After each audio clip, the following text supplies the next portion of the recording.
O João Batista ele veio para isso também. Para mostrar, para que a gente se arrependa, volte ao Senhor, para que a gente possa passar o legado para a próxima geração.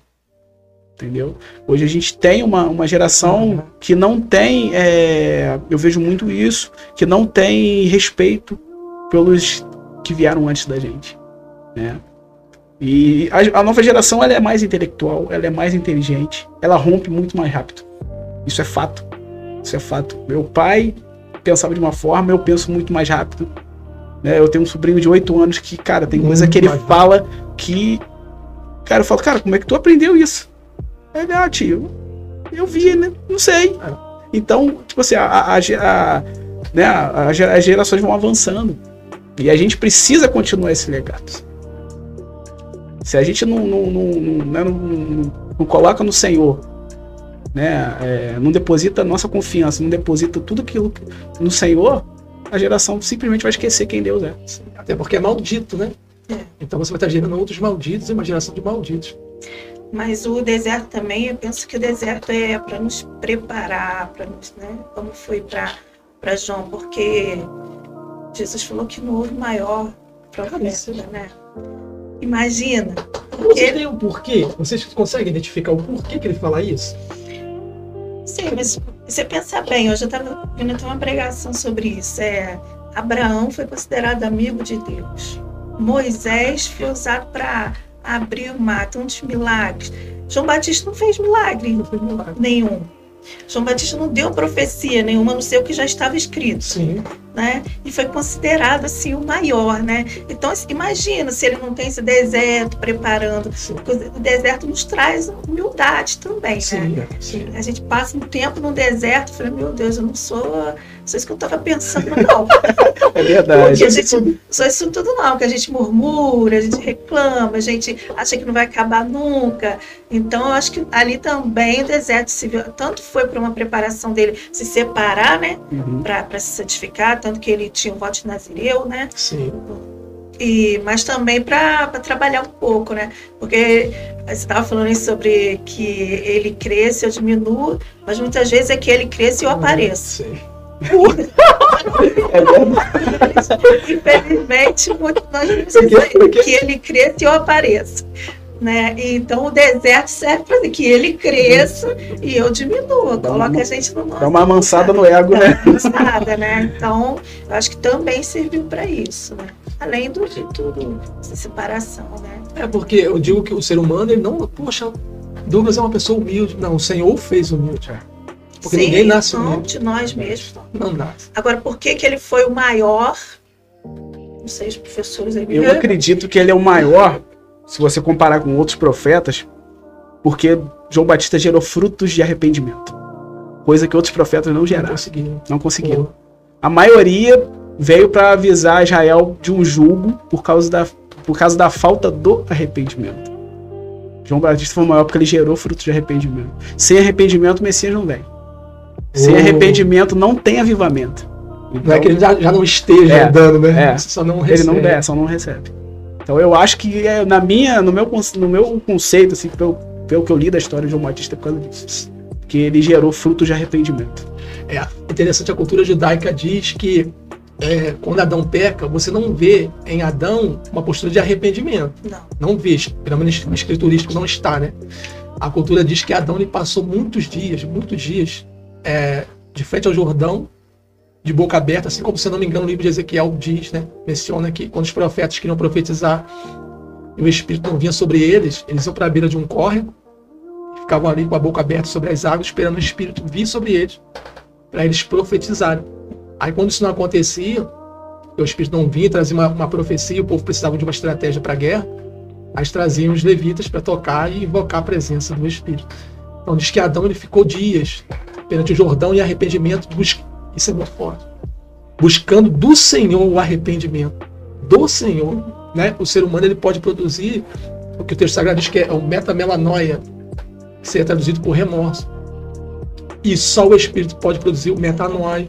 E é esse que gera de verdade uma postura de mudança, de transformação. Perdão, eu até faço uma distinção entre mudança e transformação.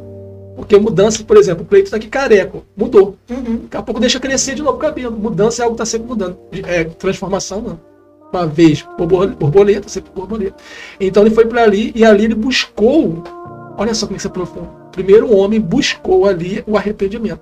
Aí o texto começa a ministrar assim que o arrependimento verdadeiro agora vem de alguém que está lá no Jordão de novo. Lá no Jordão, porque ele saiu do Éden, ele perde o Éden e vai para o Rio Jordão. João sai do lugar onde tinha toda aquela polpa dos sacerdotes, né? Dos sacerdotes, dos levitas ali, vestes de linho, aquela coisa toda, ele vai usar roupas de, até estava lendo, né? Pelo de camelo, né? E assim, é interessante também, eu vou pegar esse gancho aqui, que a unção de Elias está sobre João. Depois eu vou falar o porquê mais na frente, mas é interessante que Elias, o ministério de Elias, segundo eu creio, não acabou ainda, e eu creio que ele vai voltar, né? Para dar fim ao ministério que ele tem que dar fim. Mas aonde, vamos dizer, na primeira etapa do ministério de Elias termina, é aonde o ministério de João começa. Porque Elias atravessa o Jordão e é arrebatado ali. João começa o seu ministério também no Jordão. Interessante.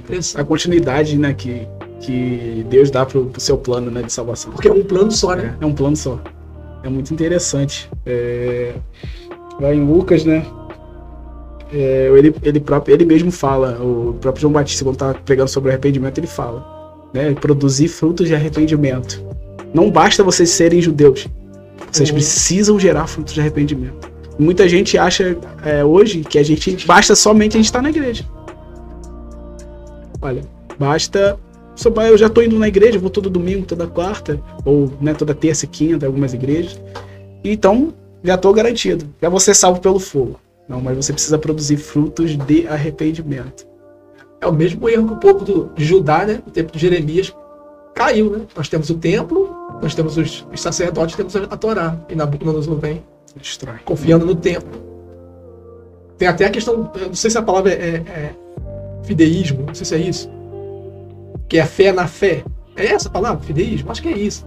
É quando eu creio, a minha fé está baseada na minha fé. Por exemplo, eu vou orar por você, Douglas, Luciane, se você não tem fé para receber o milagre, pela minha fé você vai receber o milagre. Então isso não é fé no nome, mas é fé na minha fé. Cara, então, e isso é muito. A gente vai criando mecanismos para não depender daquele que é a fonte de todas as coisas, né? Manda ver. E o interessante de João Batista é que João Batista não veio pregar uma religião, né? João Batista veio abrir caminho para o Senhor. Lógico que nós temos que congregar, a Bíblia fala que nós temos que congregar e nós devemos congregar. Sim. Mas João Batista veio preparar o caminho para o Senhor. E muitas vezes nós queremos preparar o caminho para a nossa congregação, para a nossa instituição. Não que isso seja errado, é certo também. Né? Às vezes a pessoa precisa de um lugar para congregar, mas ele veio preparar o caminho para o Senhor. E esse eu acho que é o cerne da vida de João Batista, de tudo. E a unção que estava sobre ele, né? Ele se movia na unção de Elias. Sim. Se movia na mesma unção de Elias. E eu também ouvi uma coisa interessante essa semana, que quando a gente se apodera das vestes de João Batista, a gente tem a capa de Elias. Então, assim, isso é muito forte, né? Então, por que João Batista foi considerado grande, maior? Por quê? A gente começar a estudar um monte de coisa, ele falou, né, também, e a gente vai se mover na unção de Elias, né? Que chave, né? Mas é preciso a gente vestir as vestes de João. Então ele preparava o caminho para o Senhor, e nós temos preparado, eu tenho preparado, né? Porque apresentar Jesus é uma coisa, ninguém nega, raramente alguém não vai querer Jesus. Raramente. O problema é que às vezes a gente quer apresentar, quer evangelizar, falar na minha igreja. Não é que seja errado, isso é certo. Mas apresenta Jesus, depois apresenta a igreja, a denominação, o templo, né? Mas apresenta Jesus. Porque depois ela vai seguir um caminho porque se a gente tem Jesus, a gente sabe que tem que congregar. Sim. Então a gente vai procurar uma igreja para congregar. Mas apresenta Jesus, porque ele não falha, ele não mente, ele é fiel, ele é maravilhoso. Então foi o que João Batista. Então, mas se você não conhecer Jesus, mas conhecer a igreja de Jesus, não vai ter fruto de arrependimento, talvez.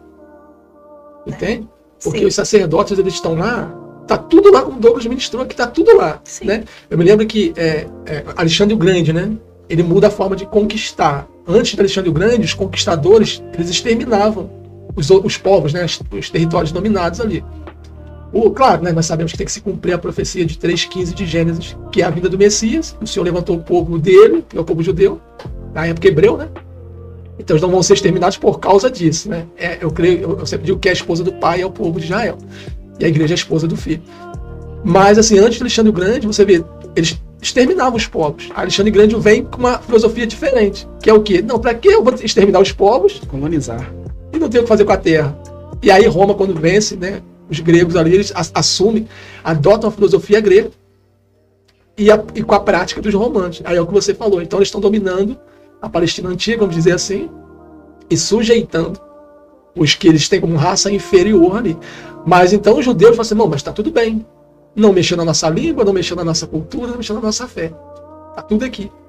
E aí vem algo que eu acho poderoso, que é, o templo estava lá, o sacerdócio estava lá, o livro sagrado estava lá também, os sacrifícios, né, rituais de sacrifício estavam lá também, mas a presença não estava no Santo dos Santos.